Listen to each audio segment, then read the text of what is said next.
Answers.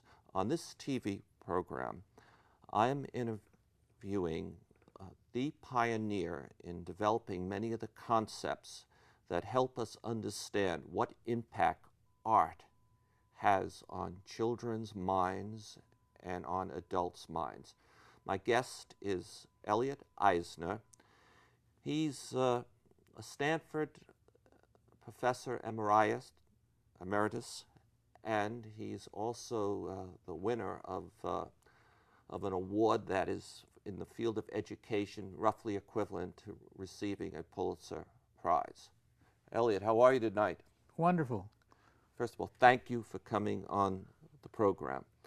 And you heard my little introduction of you and the little setup for this program. And would you modify it at all, or? I'd invite you to say more. You are so kind. And in fact, I'm flattered.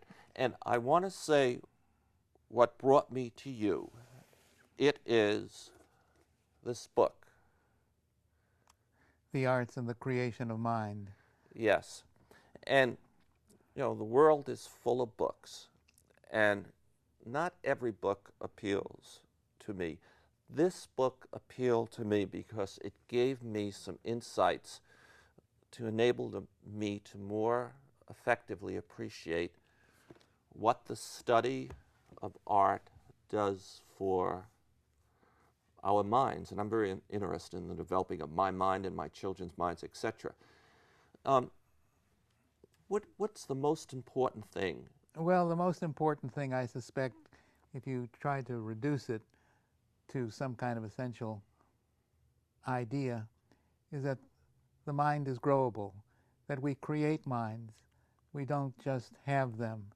That mind is a function of how we use our brains.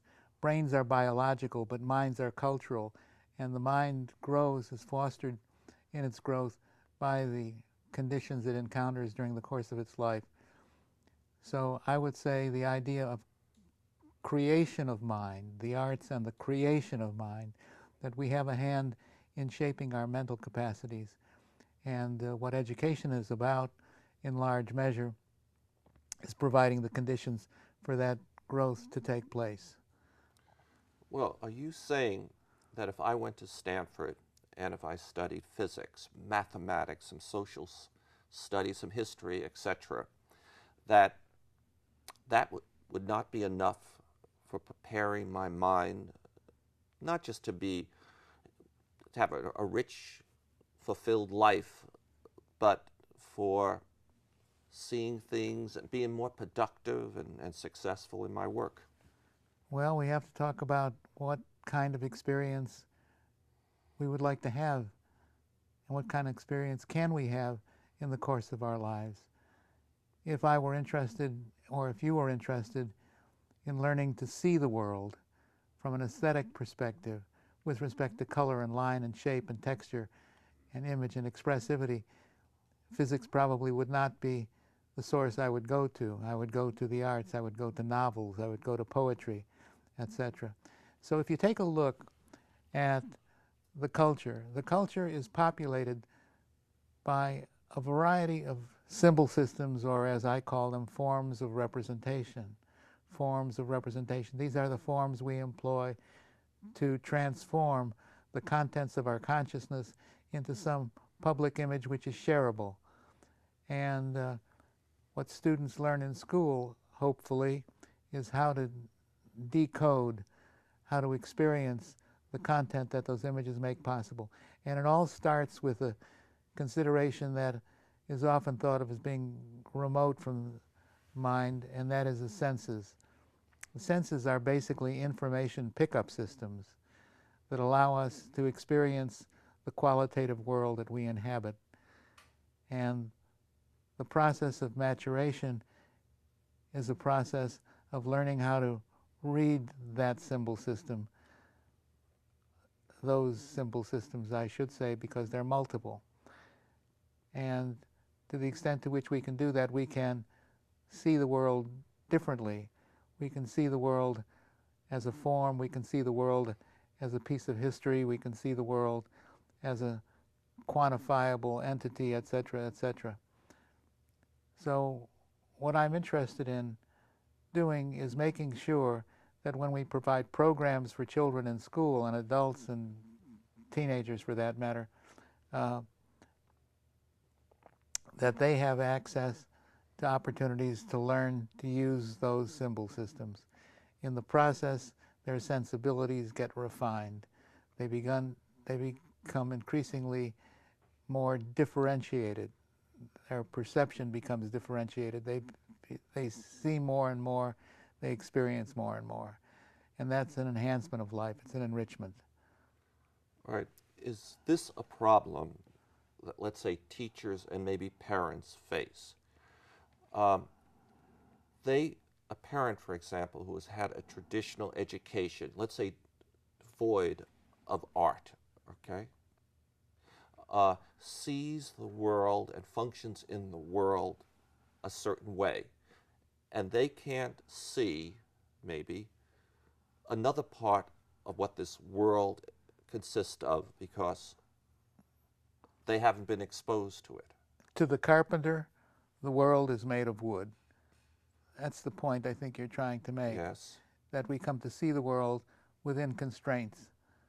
And diversifying those constraints is an important way to enrich your life.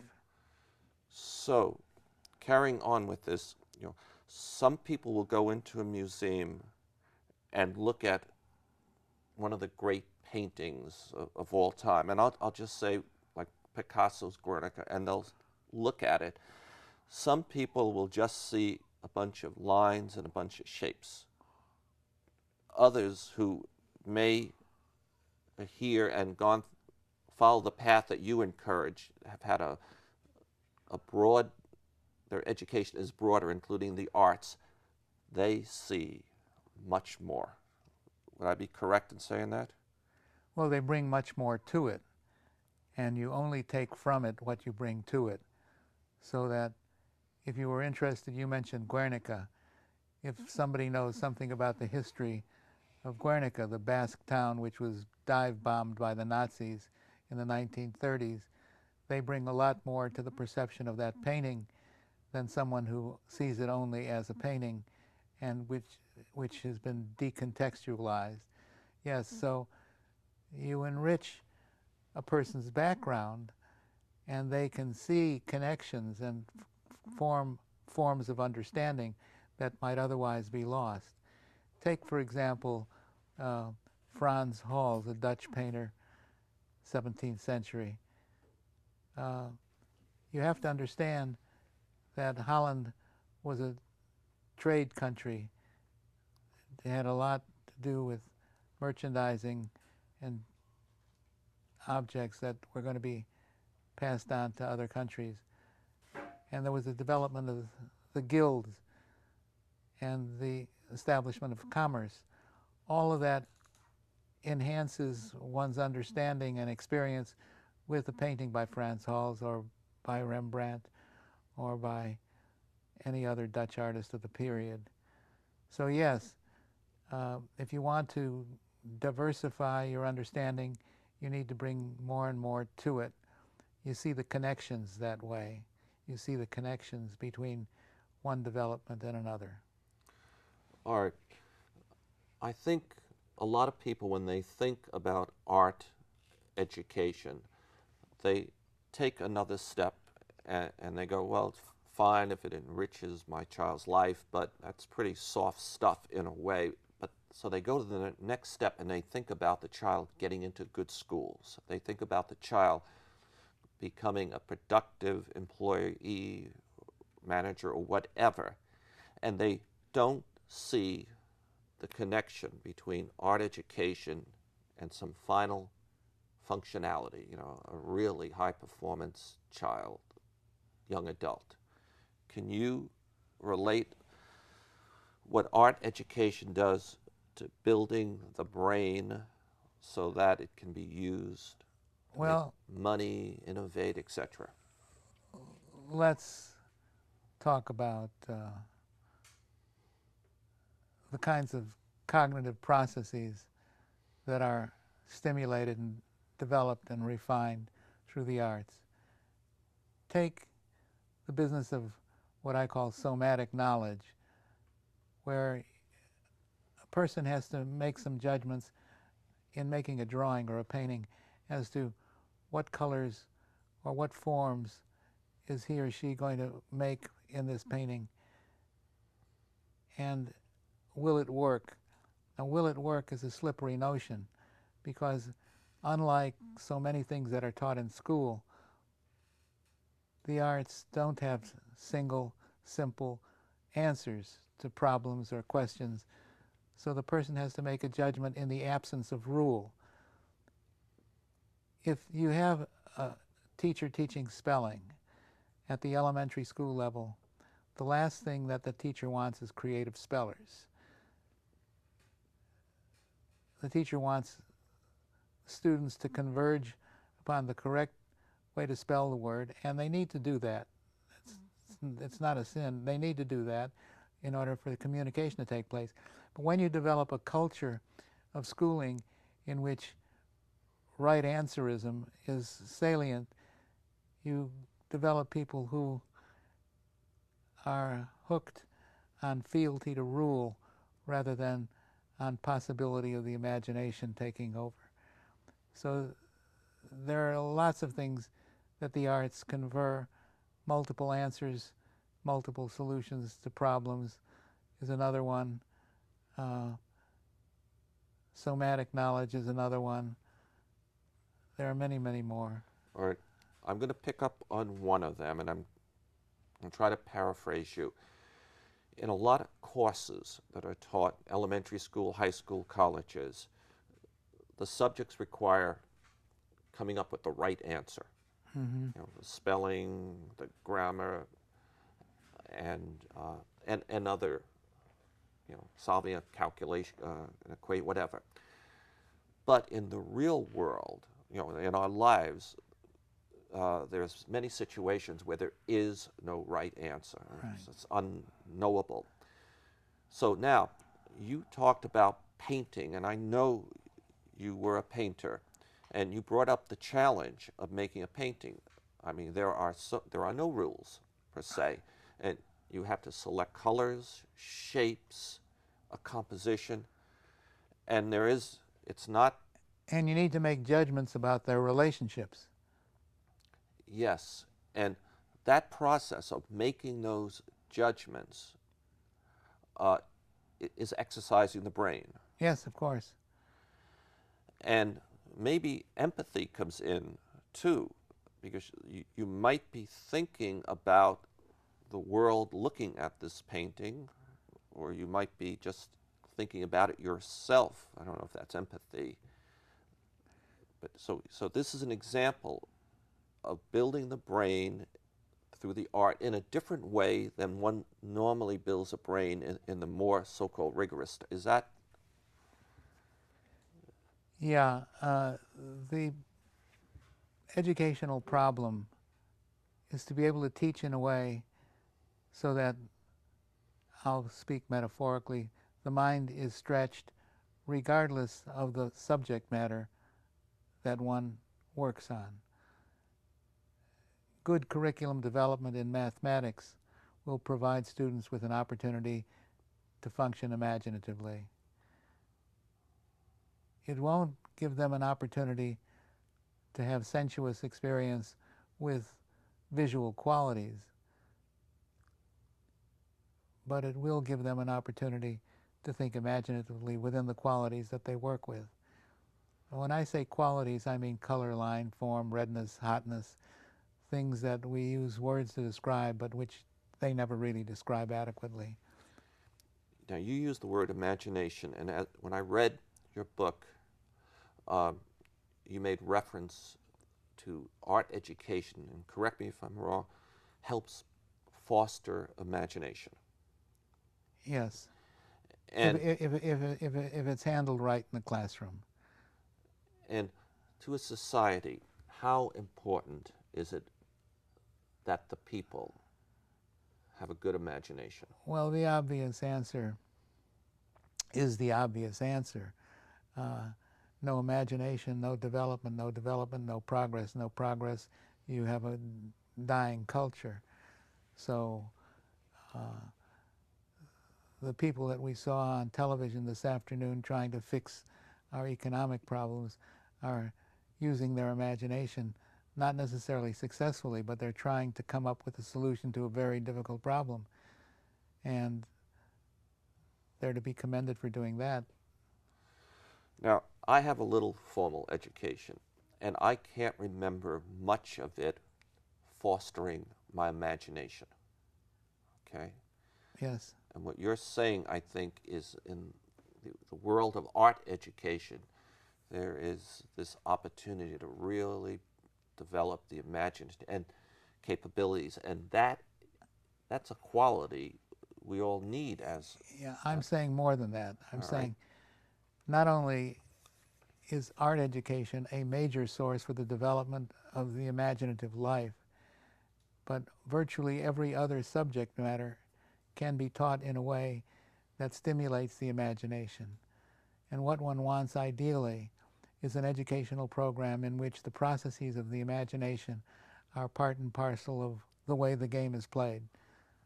All right, so taking some of the qualities that are part of the basis of art education, you believe that those qualities should be extended across the teaching of all types of studies. That's right. So that we don't get just the right answers to things, but we develop the brain more fully than otherwise. That's right. And I'm also suggesting that when youngsters are engaged in a science project, in a writing project, that the teacher try to provide conditions in which their experience with the task is itself aesthetic. Now, to have an aesthetic experience is to have the opposite of an anesthetic experience. An anesthetic experience is an experience in which there is no feeling, like an anesthesia. An aesthetic experience is an experience in which feeling is generated.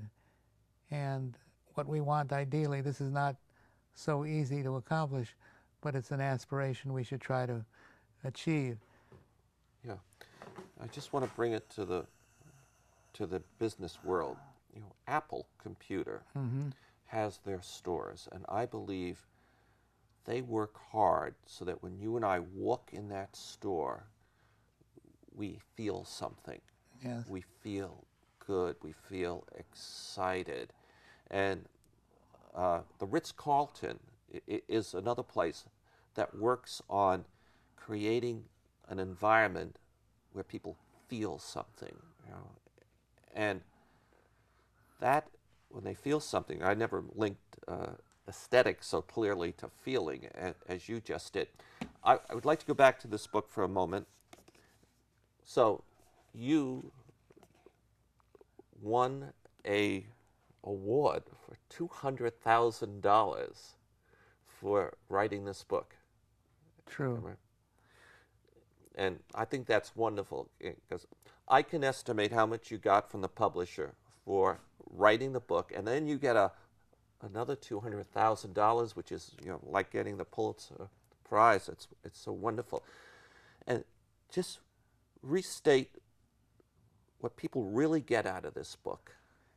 I would hope that people who read this book get the idea that the arts are primary resources for the development of mind, and that school programs in particular, but life in general, can use the arts not only to have experience which is satisfying aesthetically, but which develops deep and complex forms of thinking.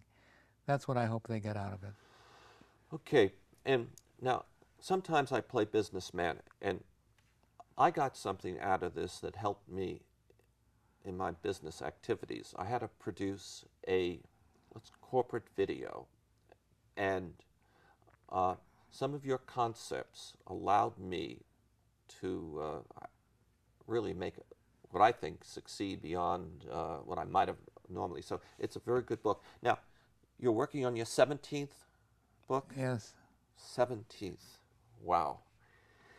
And I did hear in our discussion just now where you sort of chatted about some ideas that I think you're covering in the book, but maybe you could say what you're trying to do with this new book. Well, we're trying to do a little bit of what I just got through talking about, only applied to research methodology. We like to think about research as an enterprise that can be pursued productively by the arts or by the aesthetic treatment of language or form, so that if you're going to be trying to understand, let's say, a small community, the resources that you need to have are not only resources that pertain to how that community feels, but also how you transform those feelings about that community into an image that can be shared with others. So we're trying to change the whole picture of the role of the arts in the context of research, which is a fairly iconoclastic idea.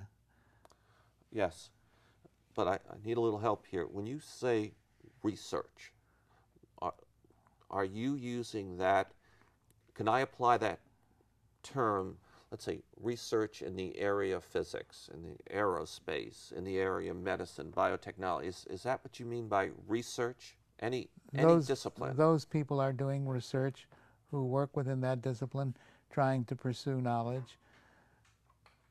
Those are species of research. All right. And what I'm saying is that there is a concept of research as an umbrella concept. It's a broad concept. And there are varieties of research. There's historical research, philosophical research. There's arts-based research. And that's what we're working on, arts-based research. How do you frame an inquiry so that what you get out of it has something to do with what the arts make visible, make possible, make empathetically experiential. That's what we're trying to do. All right. Well, I'm sorry, go ahead. It's, as I said, rather iconoclastic. But one of the nice things about tenure, one of the nicest things about being an emeritus, you can do whatever you want. So, this new book, you have a title yet? Right now, the working title is Arts-Based Research. Okay. So, if I'm a researcher in any species or any field of research, I have already a sense of what is involved in my profession of researching, okay? You're saying your book adds a new element that I could consider to be a more effective researcher, to develop a greater view of whatever I'm looking at. That's well put. I couldn't have done better myself. You are so nice. It's to provide a broader, more diversified view. It's not to exclude traditional methodologies. It is to provide more diversity in your methodological pantry. And not just to have diversity, but the diversity is related to what you get access to. What you get access to. So that fiction, now this will sound strange, fiction can be used as a research tool. There was an American author who was being interviewed, and he was talking about literature and fiction in particular. And the interviewer said, "Would you tell the audience, which is vast for your interview, what a work of fiction has to have in order to be great?" And he said, "Oh yes, I can do that. For a work of fiction to be great, it has to be true." Has to be true to the readers. They have and to. It has to be true. Yeah. So the idea that fiction and truth are separate doesn't work with him. And he's right, I believe. Okay. All right. I like that. I think I'm gonna watch the video, and think about that some more. we don't have much time and left, and since you live in Stanford, which is pretty much the Palo Alto community, Yeah. right? We have the Palo Alto Arts Center. What value does that organization provide the community? How do you see it? Wonderful access to studio classes, to children's events. The Palo Alto Unified School District has an annual art show, which is quite extensive. It displays, the Palo Alto Art Center displays works by prominent artists, just